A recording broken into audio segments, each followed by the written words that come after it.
words of my mouth proceed from the meditation of my heart.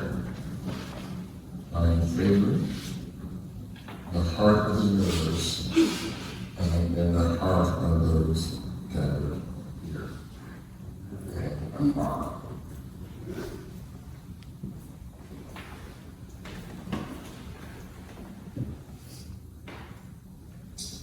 Lent, L-E-N-T, or Lent, L-I-N-T.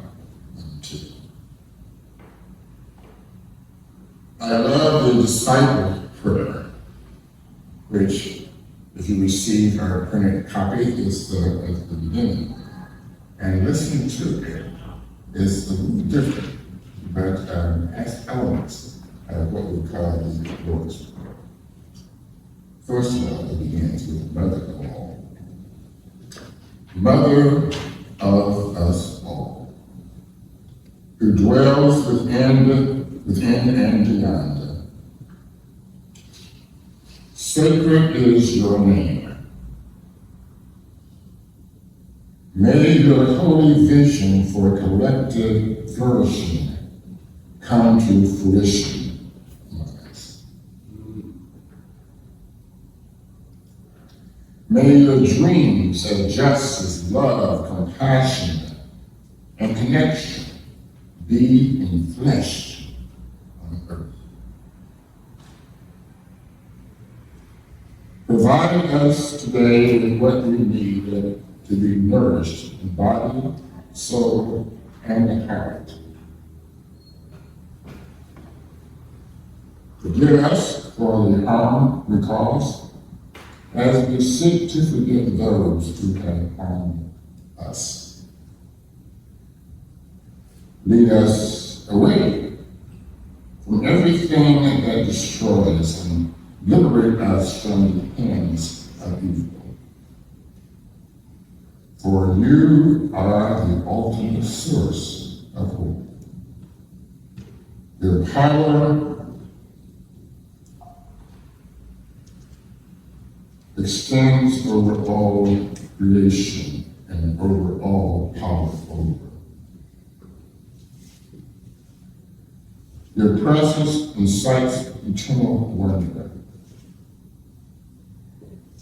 All praise to you, our comfort and strength.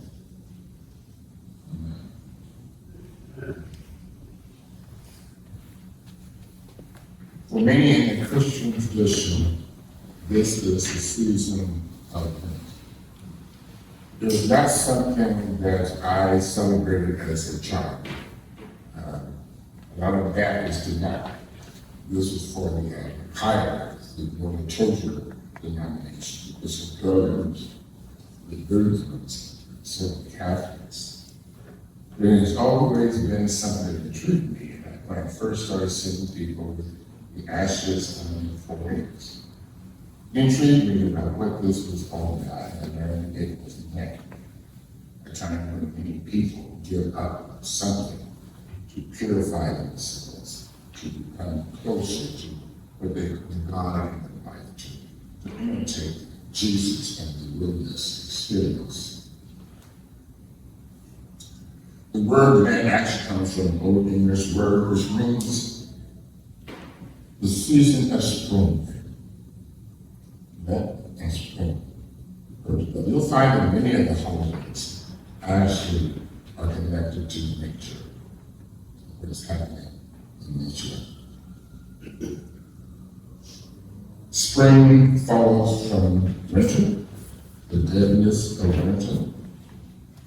It's a time of lengthening days, and I am very pleased with that. A bigger light, longer. It is a time of lengthening days of renewal, which I'm feeling, rejuvenation, regrowth, and resurrection. The prefix re means back or again, a return to the previous reality or state. So Lent is a season of returning, remembering, and symbolic reenactment of the 40 days Jesus spent in the wilderness, readying himself for the ministry that summoned him. The disciples' prayer outlines that ministry, collective flourishing coming into fruition, justice, love, compassion, and connection being incarnated on earth, being among us, being present here on earth.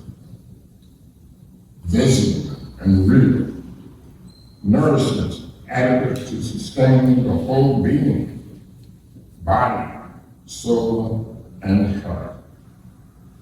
Forgiveness for transgressions against others, as well as transgressions by others toward us, and liberation from those sins that impede liberation. Fasting for 40 days to remove impediments that block living in oneness with God and life. The all-pervading presence, the great creator of existence, is a goal of that. There is some affinity with removing Lent from one's clothes so that we and our clothes look as good as possible. In fact, I was very familiar with the Lent rush growing up. You had to get rid of Lent, and every Christmas season at the cleaners where I used to take my clothes, they did not survive in this last few years. Every Christmas he would get a Lent roller. It's a tiny little roller, it's like a tape roller that you use that would Lent off the clothes.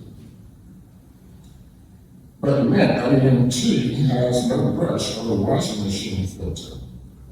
It concerns itself not with looking good on the outside, but with being authentic and devoid of Lent on the inside. One of the approaches to participating in Lent is to fast as a way of emptying oneself so that God can move more fully into occupying a vacated space or territory. It's interesting, though, that many of us think of Lent as a totally modern kind of existence of the Jesus, but actually it was part of understanding in what we call the Hebrew Scriptures, or the Old Testament. And listen to what Isaiah says about fasting. Is not this the fast? Is not this kind of fasting I have chosen? And this is the kind of fast he has chosen. To loose the chains of injustice and untie the cords of the yoke. To set the oppressed free and break every yoke. Is it not to share your food with the hungry? Not abstaining from food, but sharing the food with the hungry. And to provide the poor wanderer with shelter. When you see the naked, to clothe them, and not to turn away from your own flesh and blood. Then your light will break forth like the dawn, and your healing will quickly appear. Then your righteousness will go before you, and the glory of the Lord will be your rear guard. Then you will call, and the Lord will answer. You will cry for help, and the Lord will say, here am I, when you do these things. If you do away with the yoke of oppression with a pointing finger and malicious talk, and if you spend yourself on behalf of the hungry and satisfy the needs of the oppressed, then your light will rise in the darkness, and your night will become like the noonday. The Lord will guide you always. He will satisfy your needs in a sun-parched land. You will be like a well-watered garden, like a spring whose waters never fail. So Isaiah explains how we are to come into unity with love, the source and goal of our desire. The prophet Micah is even more prophetic. And this scripture from Micah used to be, it probably still is, my favorite Hebrew scripture. It is so consistent with Jesus' call to be free, and so consistent with how I still tell my own life. Inspired by King, inspired by so many others in terms of my community of community, inspired by what was going on in the world and need to somehow fulfill it. It says, what shall I come before the Lord and bow down before the exalted God? Shall I come before him with burnt offerings, with calves a year old? Will the Lord be pleased with thousands of rams, with 10,000 rivers of olive oil? Shall I offer my firstborn for my transgression, the fruit of my body for the sin of my soul? He has shown you, O mortal, what is good. And what does the Lord require of you? To act justly, to love mercy, and to walk humbly with their God.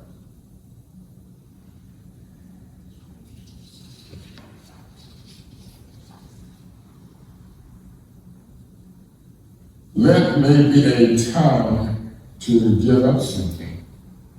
It is also a time to take on something. Something that nourishes the outwardness of the spiritual life within the exigencies of life. It is a forum that speaks to the heartbreaks and fortifies what is. And thank you, Paris, so much for your meditation. Just so blindly, but thank you so much. And in Jesus' time in the wilderness is the foundation of Lent. Or Lent tries to mimic this 40 days in the wilderness. Then we must look more seriously into the experience of Lent for illumination of our own life, our own struggle, our own wilderness experiences. Jesus was compelled to embrace wilderness as a result of his baptism, an affirmation that he was called to minister to those he encountered, consistent with passages Isaiah and Micah. You remember the story. Jesus comes to John to be baptized. John said, I'm not worthy to baptize you. You're the man. And he has this experience. And it's so powerful that suppose there's a dove, there's the envisioned dove that descends on him, blessing him, confirming him, affirming him. And here's his word saying, "You are my son with whom I am well pleased." And we think maybe that would be enough. But no, Jesus himself knows that although he is being ordained, he's not sure what the mission is, where we go. But he knows that he's been called to do something very, very important. To bring about fundamental change. And knows what kind of change it is. Anybody who tries to build change in society is going to go up against authorities and go up against themselves. And you don't get left alone. On a very minor basis, on a very basis, I remember when I was in high school. And I did not like our principal that we were assigned in my senior year. One of the first 3 years was wonderful, but he was the first black elected the Board of Education in Kansas City. So they sent us somebody else who had been principal at a junior high. And that's the way he treated us, like junior high school kids, which I was especially as president of the class, I had said we needed to do something about this. So I was planning to go to the board of education, someone that he needs to be removed. He doesn't understand who we are. He has no respect for our intelligence, our maturity, and so on. And I kept calling these meetings with students. And finally, my English teacher, Mr. Hereford, said, Blake, he said, I know what you're trying to do. But you need to understand, you've got a great record. You're trying to get all these schools. The principal does have something to say to them. And he said, this is interesting, but this is not. I said, well, the students said they are behind me. He said, exactly. They are behind you. Not with you. So that was a lesson I learned. People can talk all these things, people cannot necessarily count on people to actually be with you. So Jesus had to try to figure out where he was going. And he had to take time in the wilderness, which was prelude to what would happen in his life, taking time out in his ministry. He needed to ready his spirit for the hardships and illuminating the life he was to live. To be ordained as he was with John the Baptist was wonderful, but now he had to wrestle with the demons within that would prevent him from obeying his calling, and with the demons all along the way that sought to derail his mission. He needed time. He needed time to clear within his head and heart what he was called to be and to do. The wilderness experience was a serious experience with Jesus, where he had to battle with all kinds of evil realities that he was facing, had to deal with the fact that the physical hunger maybe had delusions. He had to go there to get himself together. There would be new expectations of him, like there are expectations for all of us, which sometimes impede who we need to be. Expectations. Parents have expectations. Partners have expectations. You have expectations. Enemies have expectations. But sometimes just don't vibe with what we are called to do. And yet sometimes they're so attractive, it's hard to resist. Sometimes there are appointments to important positions. Sometimes there are schemes of greater riches and more money. All kinds of things along the way, demons that attract. These expectations can contradict each other, and they were trying to contradict Jesus' own understanding of who he was. So wilderness presented him a time and a place of both retreat and advance. Many of us are familiar with retreats. We like to go on retreats. And again, when we go on retreats, something is going to be revealed to us. Well, that may be the case. It may be the case in Lent. Something is revealed to us. But it is not to stay with us. It is about us to advance, to go forward with our lives, to have the courage to do what we need to do. So I refer to wilderness not just as a physical landscape, but also as a landscape of the soul. We are in the wilderness, often within ourselves, trying to deal with things that would capture us and prevent us from being who we are called to be and to do what we are called to do. This was for Jesus a time of searching and claiming the genuine, the authentic, and therefore the authoritative soul. Remember, Dr. Thurman talks about the genuine, searching for the genuine. This journey will not merely be philosophical or theological. Before him was a vision of a radically transformed society. And I don't know if people really understand that. That's why he was assassinated. A radically transformed society. This meant that the people had to be radically transformed. These were people who, though oppressed, had compromised their lives to live in pseudo-peace. Do you know anybody like that? You know what we're supposed to do and so on, but you're going to shake things up and you might get hurt and you shake it up. So it's rather to deal with this person and go on and do whatever you got to do instead of bringing forth what you never to be. Should.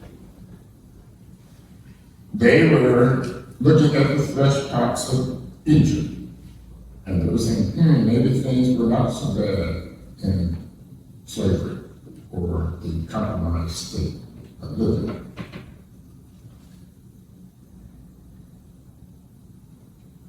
And people would misunderstand the purpose of Jesus' living and the abundant life he would offer them.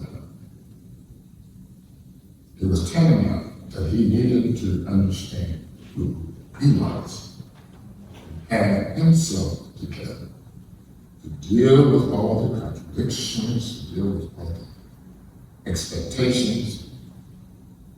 He had to know who he was. So he left wilderness, also knowing that what he was to accomplish could not be accomplished alone.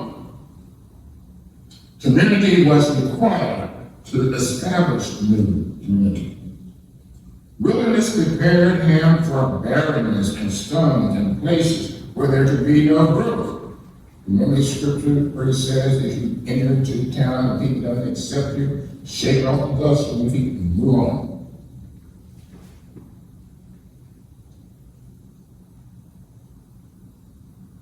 So Lent is a time when the noble and mundane questions of life need fasting and nourishment.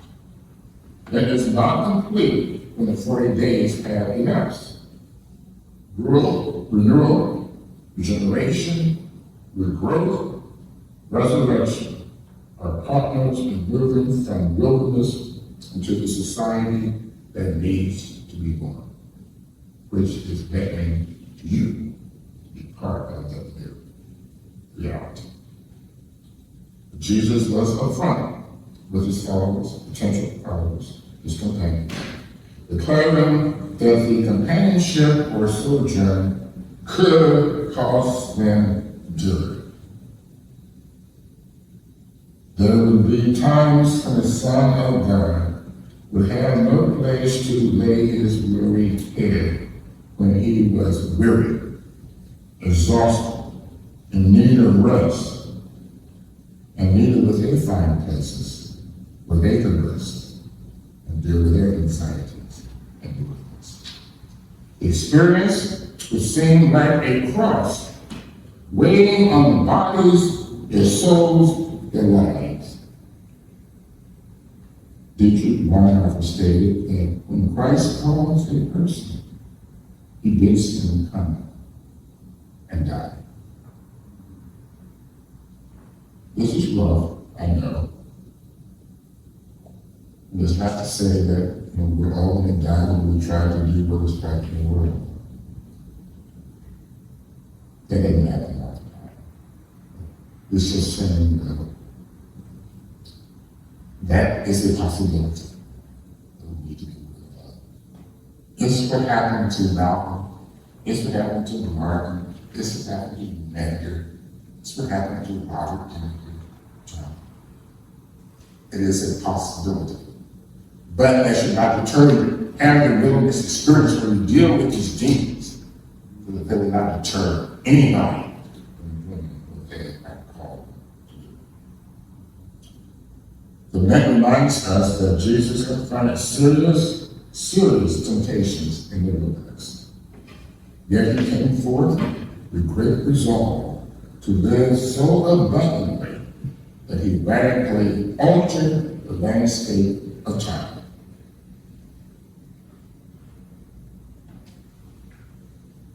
Altered the landscape of his time that we still feel 2,000 years.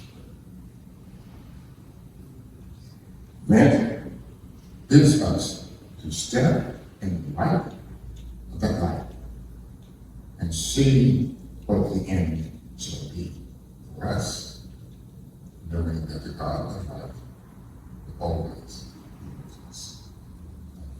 Amen.